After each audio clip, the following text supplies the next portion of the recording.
Bueno, llegamos entonces a la última lección de esta clase, donde vamos a finalmente poner algo en la pantalla, ¿no? Parece poco, pero es un montón, por lo menos para este momento, ¿no? Entonces, lo primero que vamos a hacer es abrir views.py. Fíjense, lo tengo acá adentro de main, ¿no? Views.py. Si ustedes recuerdan, habíamos creado ya una función, pero primero que nada vamos a importar una funcionalidad que se llama HTTP Response. Ahora les voy a explicar un poco qué significa todo esto, pero primero les muestro cómo hacerlo, ¿no? Entonces, esta primera línea de diálogo, render, la pueden ya tener importada porque la vamos a usar. Generalmente viene ya esta línea siempre en el views.py porque render se utiliza para poner cosas en la pantalla, pero no solo texto, sino un HTML, digamos, ¿no? Para poner cosas más interesantes en la pantalla. Pero hoy lo que vamos a hacer es directamente una respuesta HTTP. Ahora les voy a contar qué es eso, pero para eso tenemos que importar esta línea, ¿no? Escribir esta línea que dice from django.http import HTTP response. Presten atención a las mayúsculas bueno, que si ponen minúscula en vez de mayúscula, les va a saltar error, ¿no? Después acá, en la función que habíamos creado, le vamos a agregar dos cosas. Primero, entre paréntesis, acá, que este espacio entre paréntesis en las funciones de Python se utiliza para enviar información a la función. Como ejemplo les puedo decir que si una suma es una función que agarra dos números y justamente los suma, los agrega y saca el resultado, uno podría decir A más B, no, perdón, A, B, es decir, pasar los dos elementos por separado, la coma los separa. Acá podríamos decir que resultado es igual a A más B, y entonces ahí el intérprete de Python va a poner todo junto estos números y nos va a sumar, digamos, internamente y después devolver el resultado. Esta función, que podría llamarse suma, va a agarrar dos números por separado, los va a sumar, va a guardar el resultado en una variable que se va a llamar resultado y después nos va a devolver como función el resultado. Entonces, si uno desde otro lado le dice suma A, B, sabe que tiene que agarrar A y B y sumarlos, básicamente, ¿no? Entonces, esto para que entiendan la estructura interna de una función. Vamos a volver a ponerle home a esta función. No vamos a hacer una operación como esta, ni vamos a devolver una variable, sino que lo que vamos a entregarle a home es un request. Ahora después les voy a explicar qué es, en un ratito les explico qué significa request. Y lo que vamos a devolver es un HTTP, perdón, HTTP response, no se olviden de las mayúsculas, y como HTTP response también es una función, acá lo que tenemos que entregarle a esa función para que la transforme en un texto en la pantalla, ¿qué es lo que hace esa función?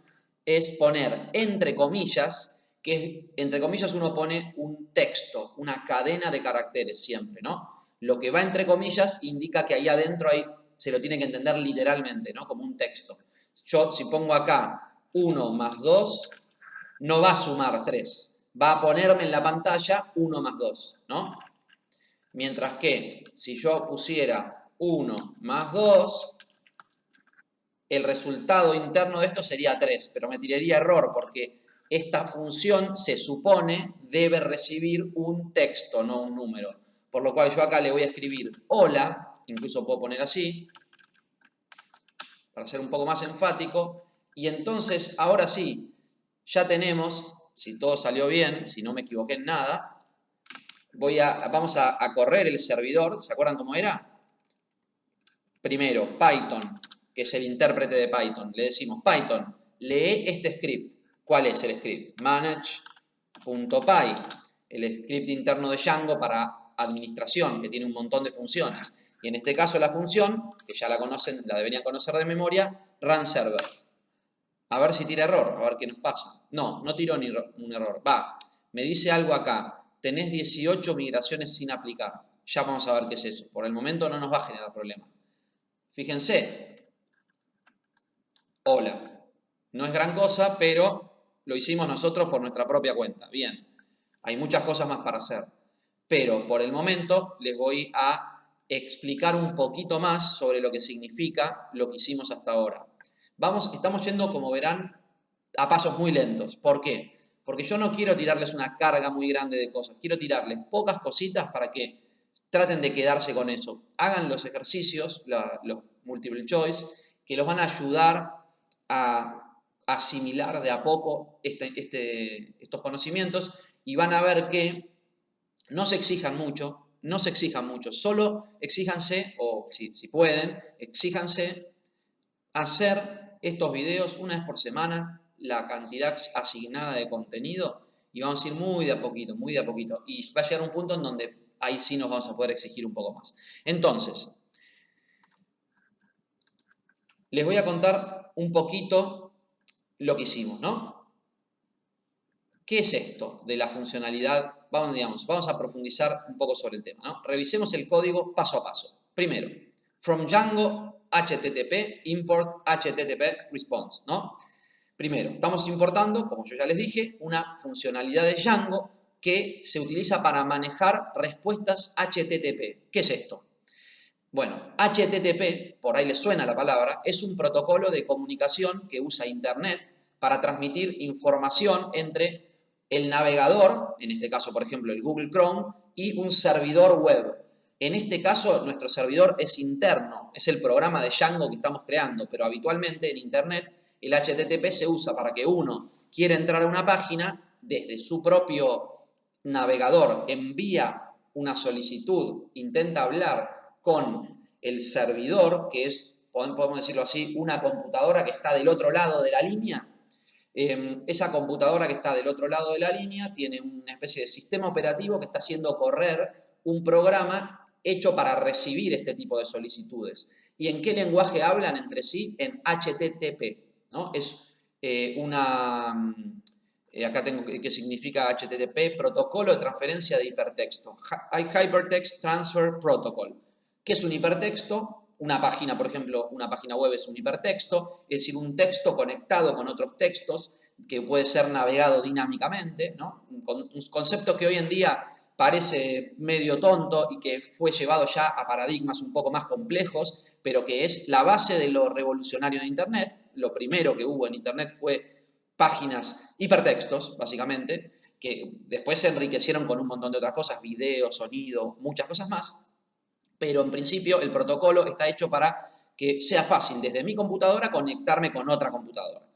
No me voy a poner en cosas de historia de la informática, que es apasionante, pero que no va al caso. No me den pie porque me pongo a ir por las ramas. Pero entonces, es un protocolo de comunicación donde el navegador, cuando a veces hablan de cliente, somos nosotros cuando queremos conectarnos con un servidor. Cliente, servidor, es una jerga que se utiliza para significar una utilidad central que es a la que alguien quiere conectarse. La persona que quiere conectarse para obtener algún tipo de información o servicio o dar algo al servidor se llama de este lado el cliente, ¿no?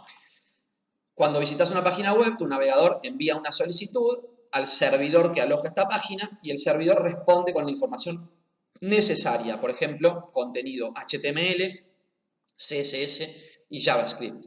Estas tres cosas las vimos en la clase pasada. Si quieren pueden ir a revisar, si no se acuerdan qué es HTML, CSS y JavaScript, puede ser un buen momento para revisar. O después de que terminen este video, ¿no? Porque para que tengan más o menos en claro les va a servir saber eso. Entonces, el HTTP es la base de la comunicación de la web y permite que los navegadores y servidores intercambien información de manera estructurada, es decir, ya saben cómo comunicarse, en qué lenguaje hablar, cómo pedir algo, ¿no? Toda la burocracia interna se maneja porque este sabe cómo pedir lo que este tiene, ¿no? Eso es así. Para eso sirve HTTP. Entonces, ¿qué es una respuesta? ¿No? Porque una respuesta es qué es lo que debe dar el servidor cuando alguien le pide algo, ¿no? En el contexto de HTTP, una respuesta es la información que el servidor web envía de vuelta al navegador del usuario después de recibir la solicitud. Se le pide algo, se le entrega algo. Por ejemplo, pido una dirección específica, www.facebook.com. Este recibe la solicitud de mostrar lo que hay en esa ubicación específica y devuelve lo que ves en la página de Facebook, por decir algo, ¿no? Entonces, Facebook, qué cosa más anticuada, ¿no? Facebook.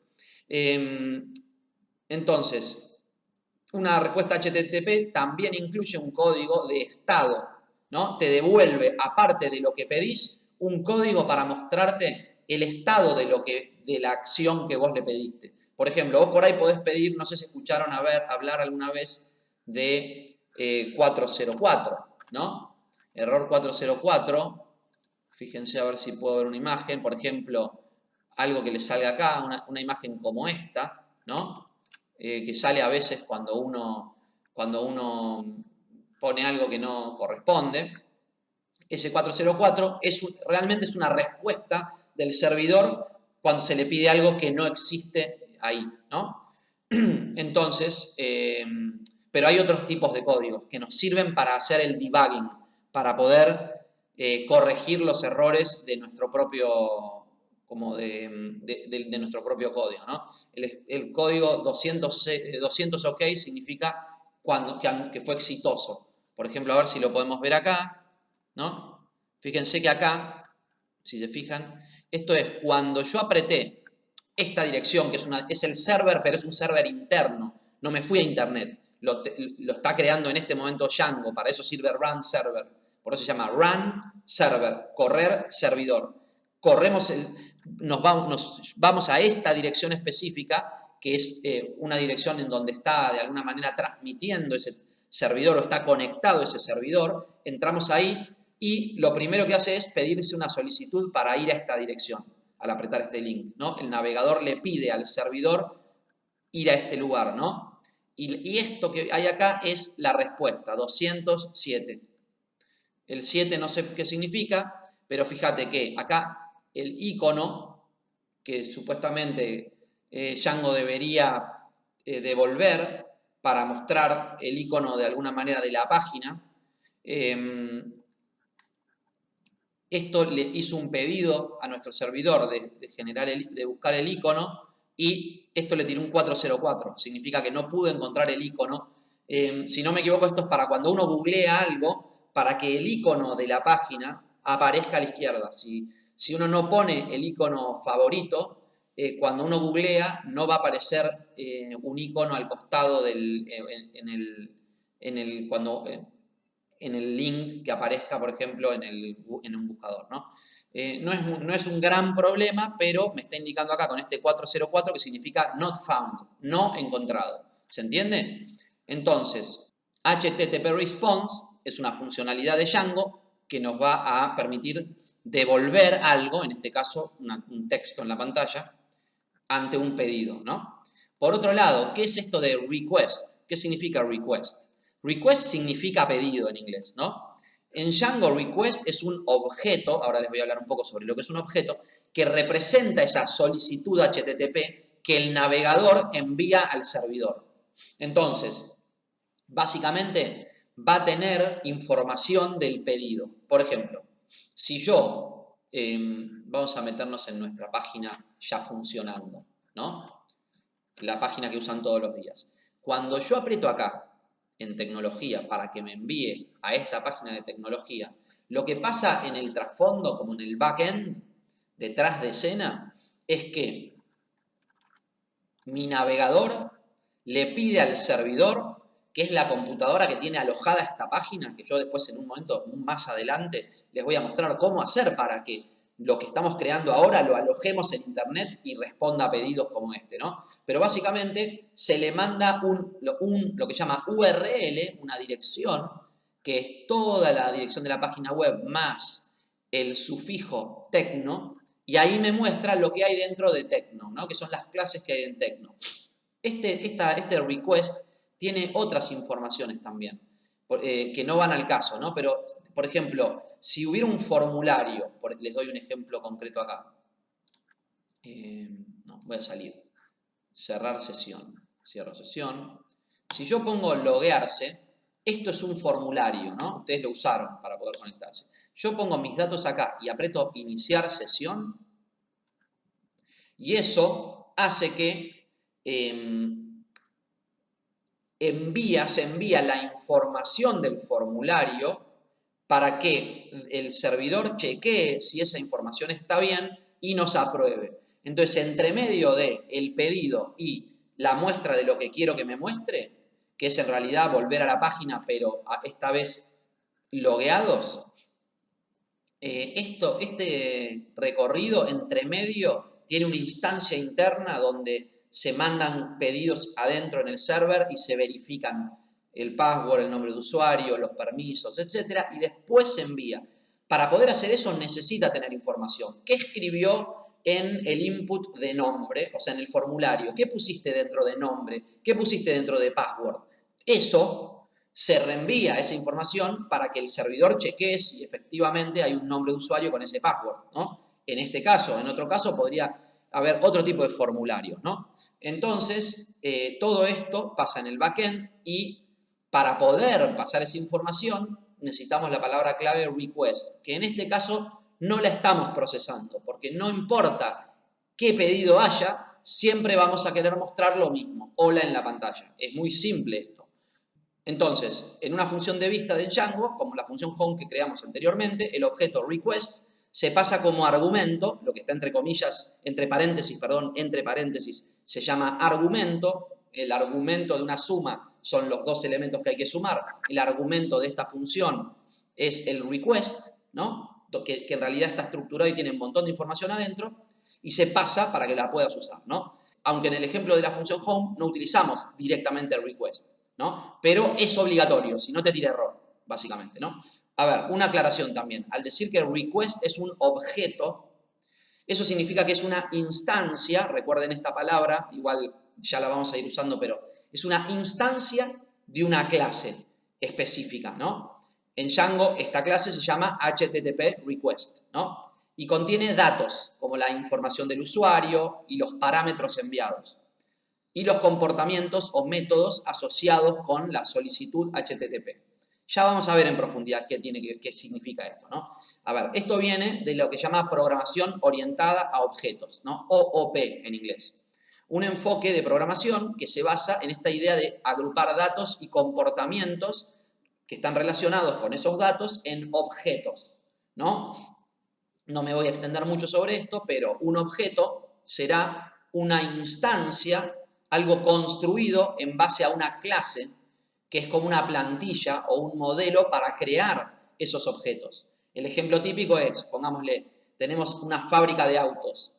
La fábrica de autos tiene un plano de cómo fabricar un auto, ¿no? Entonces, ese plano es lo que define qué es un auto. Por ejemplo, un modelo específico o una marca específica de auto, ¿no? Un Ford T, por decir un modelo histórico, ¿no? Ford T.